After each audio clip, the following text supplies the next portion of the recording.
Hello everybody and welcome back to the Rodea the Sky Soldier playthrough. It's time for Chapter 8, 10 Seconds to Destruction.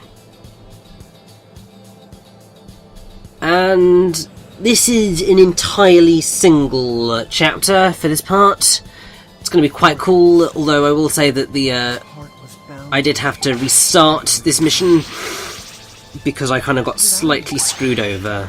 Because you've got a warship above you kind of dropping bombs on you, and it's very easy to get trapped in that section of bones. And I got that legacy medal, but I hadn't gotten the power wing because I didn't realise it was behind me. And yeah, then I ended up in Rodea's weakened state, which, let me tell you, is really not fun to try and play as, because Rodea really can't fly at all. You're sort of kind of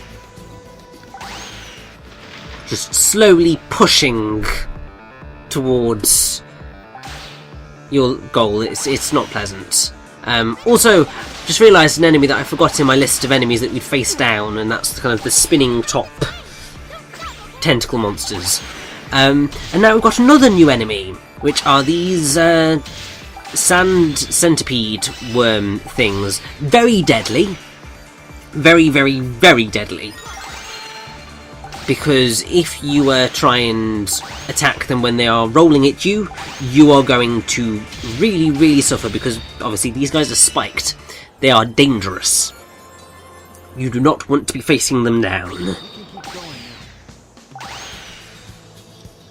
But the way of taking them down is to kind of find a safe spot, which is reasonably okay to do. Not ridiculously easy, but it's possible. And then you attack them there. This is one of the instances of a bonus room that I hate, because it's something to do with these horrendous purple kind of shield things, energy fields, because it's so easy to get caught by them, and this is an example of Rodea in his weakened state. He really can't fly for very long. And obviously, that's not good when you're trying to play this game. If I had been hit once more, I would have been dead. So it's lucky that I managed to get to the legacy medal when I did. And it's that reason that I'm not getting all of the legacy medals in this game, because quite a few of them in the bonus rooms are locked away in bonus rooms that have those horrendous energy shield field things in particularly obnoxious layouts as well. And I mean obnoxious to the point of I don't know how you're meant to deal with them.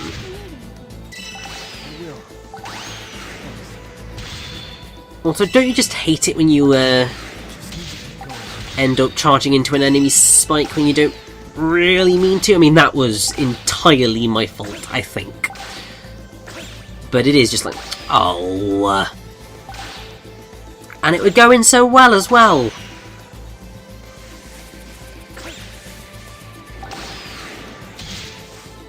Now, another reason that you want to be kind of in fully powered up state as much as possible is because it allows you to defeat these enemies so much quicker.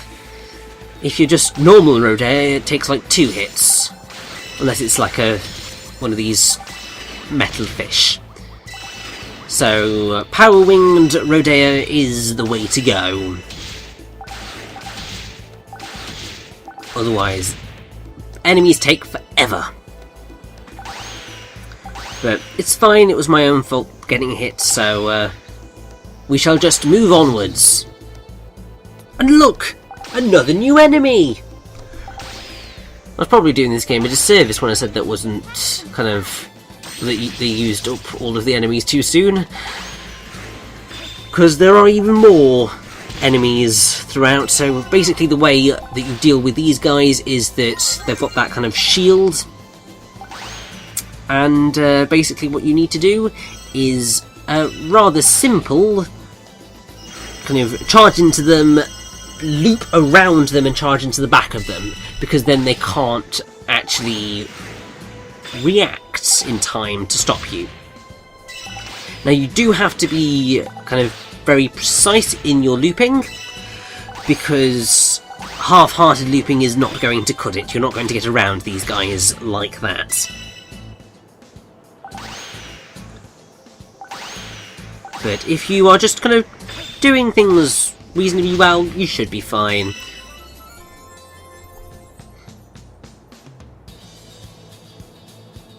And I didn't realise that I could get a gun.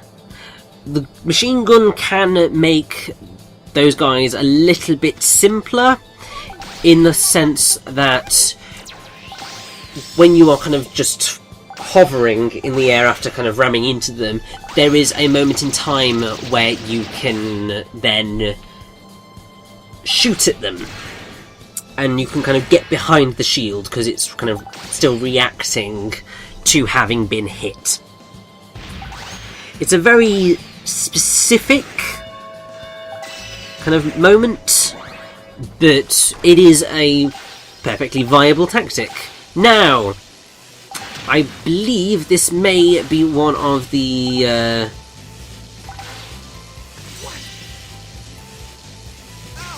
ones where I just gave up. Although it might be, I felt I just had to power through. Mostly just because I still had the gun, so I thought, oh, I've got an extra hit. I can do this, and I did. But now I'm going to suffer for it. But oh well, at least it's not too far to fly to the next power wing. This is their base. Heck, we don't even need a power wing. We've got the speed shoes right in front of us, and those speed shoes are going to give us a kind of straight power up to full power. It's the really cool thing about the cards. But the main thing we need to do here is collect items to make a bomb for Ion to make, which is going to be really helpful, actually. And we've got another new enemy to face down. Basically, it's those kind of that flying robot in the air. What it'll do is it'll create a kind of electric shield around it every now and again. It's not the most deadly of enemies, but it's yet another new enemy, which is fine by me. Now, I think when it comes to the items that we're trying to find here, it is entirely random as to where they are located, so you're just going to have to do a bit of hunting around the area. But that's fine, because you should just be having fun flying, really. And you don't have to search too much, so it's alright.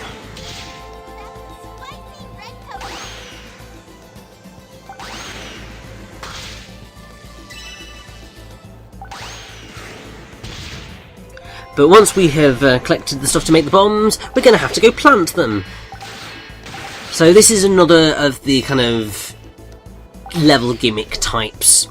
Although I don't think that we ever actually fully come across this type of thing ever again in this form. We're certainly going to have to deal with bombs in the future, but I don't think that we ever have to collect enough items to make a bomb and then plant them immediately in the same chapter.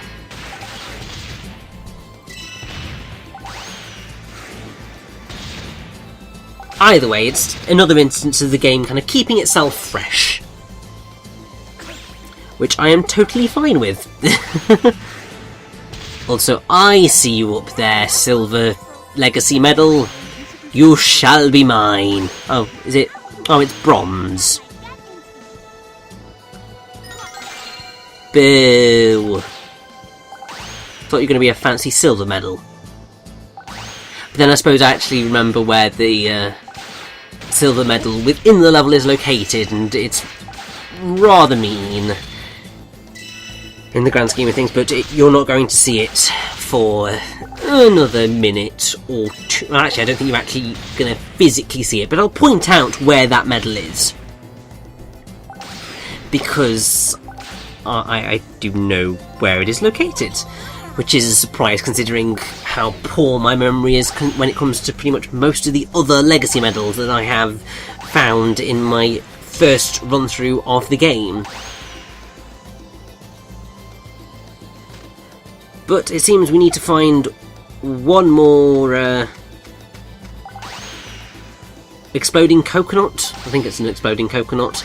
And there it is, which eagle-eyed viewers may have spotted kind of when we passed it before, but oh well, I was a little bit blind. It follows. It's a typical thing that happens in these types of games.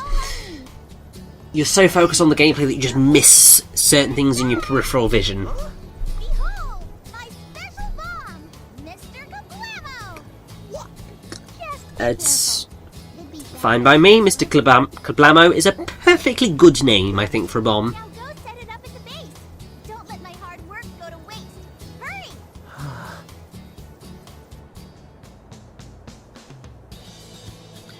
So, Waiting here, okay? let's head to the enemy factory and plant those bombs. This is probably going to be rather amusing, I should think. Oh,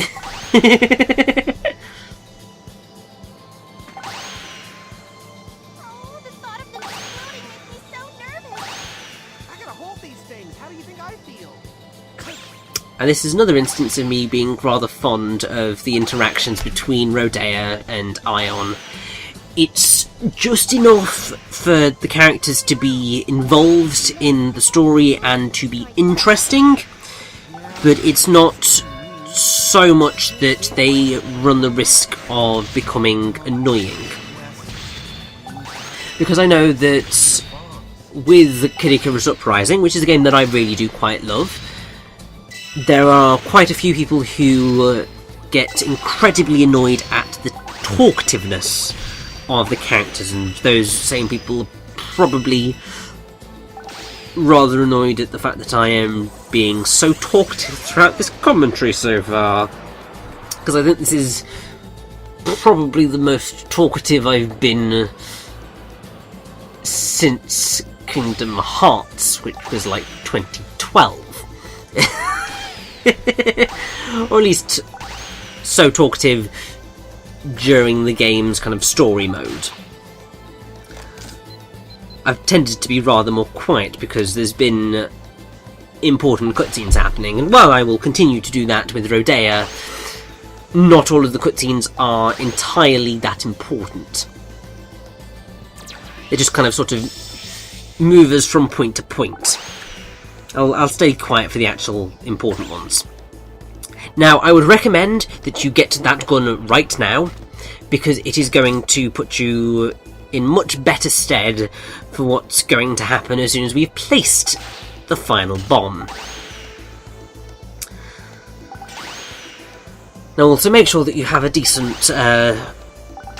sense of spatial awareness with this place, because it is integral for you to kind of deal with this that you're going to be facing right now. Okay, setup complete. Oh no! They found us! Run! The explosion will wipe out everything. So, yes, we need to escape, and fast, and yet the bombs have set off. So, yeah, we gotta run very quickly. Now, if you want the final silver medal in this game, it is located just at the top of, I believe it was the first kind of vent up.